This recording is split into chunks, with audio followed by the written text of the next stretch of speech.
First of all, we need to know what's an airbag. So according to the definition of an airbag is principally made of a thin nylon fabric, which is folded into the steering wheel or dashboard, or more recently the seat or door, because the airbag is going to inflate or it's going to expand depending or on where the crash is going to happen. So that's why the airbag could be located in different points or in different parts of the car. Now, under what conditions an airbag is activated? So, according to our investigation, an airbag is activated when a sensor measures an acceleration bigger than 3g. This happens because when the car crashes, the acceleration increases. So when this acceleration is bigger than 3g, this sensor, this electrical sensor, gives an electrical sign that makes that an electrical contact change from its position. In other words, this electrical contact, when the acceleration is lower than 3g, this electrical contact is open, but when this acceleration is bigger than 3g, it changes its position, so this electrical contact closes. And this all this procedure, all this happens in a time of between 30 or 40 milliseconds. Now, how does an airbag is inflated? So until this point we know that when this electrical contact gets closed, the airbag is inflated. But what happens inside the airbag? Well, inside the airbag there are two chemicals that are thermodynamical stable but kinetical unstable, which means that when there exists a great acceleration, these both chemicals are going to react between them. And these both chemicals that are inside the airbag are the sodium acid and potassium nitrate. So when they react between them, they are going to produce nitrogen gas. And this nitrogen gas is going to be responsible to inflate the airbag. So when the person hits the airbag is going to be full of nitrogen gas. After the crash from the car, then all the nitrogen gas is going to get out of the airbag through some little holes that will be inside the airbag. Now I'm going to talk about the reaction breakdown and state of each component.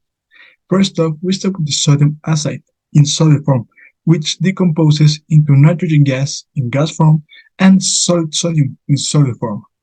What's the problem?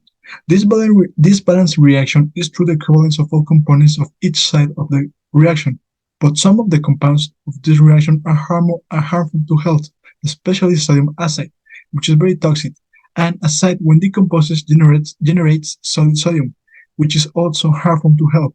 That is why there are two other compounds that help prevent the harmful effects to sodium after of reaction. The first one is potassium nitrate in solid form, which reacts with sodium to form more nitrogen gas, which leaves us with sodium oxide in solid form and potassium oxide in solid form as well.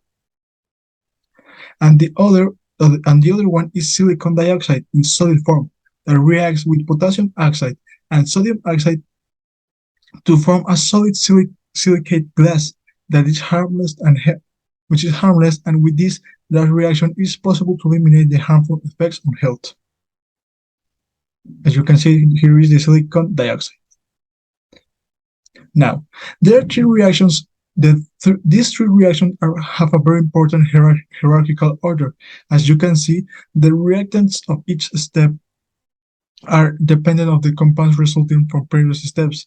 We start with three compounds: the sodium acide in solid form, the potassium nitrate in solid form, and the silicon dioxide in solid form. And we end up with nitrogen gas in gas form and with the silicate glass in solid form. As you can see, in each reaction, every part of the reaction is equivalent in each side. So there is. Thank you. Well, to understand better what happened in the chemical reaction when it's inflated airbag during a crash, we can divide this chemical reaction into two different equations. In this case, we can divide it into three equations. So the first equations we can use, it starts with the sodium acid, and this is a very good molecule because when it is in an ignition process with fire, it will liberate nitrogen gas because the acid we try to get to his most stable form, so it will liberate the nitrogen gas. But also uh, this reaction will produce sodium metallic, and this is a very harmful molecule for the human body because it will cause injuries or burns when you touch it. So to contrast this disadvantage of the sodium, we uh, we will establish a second equation, and we will add potassium nitrate to the sodium, and we will get potassium oxide and sodium oxide. Also, these molecules are very harmful for the body, for the human body, as the sodium that causes burns and injuries. But we do this because it is easier from this point to get, to eliminate the disadvantages or the toxic or harmful parts of these molecules. So, as a last equation and third, we will add silicon dioxide to sodium oxide and potassium oxide, getting potassium silicate and sodium silicate, uh, making these um, compounds that are not harmful for the human body, and even they lost every toxic part they have thanks to the silicon dioxide. So we can establish that the chemical reaction that is carried out in the airbag is compounded by sodium oxide, potassium nitrogen, and silicon dioxide. So this will liberate the the necessary nitrogen to inflate the airbags, and the resultants of this reaction, uh, thanks to the last two reactants that are not harmful for the human body. Thank you. Hi. To calculate the mass of reactant needed to supply the airbag, we first need to write the information and formulas that we have. According to an article written by Ahmad, an airbag has a volume of 60 liters. Likewise, to solve this problem we are going to use the ideal gas formula, but clearing the expression n to calculate the number of moles in nitrogen.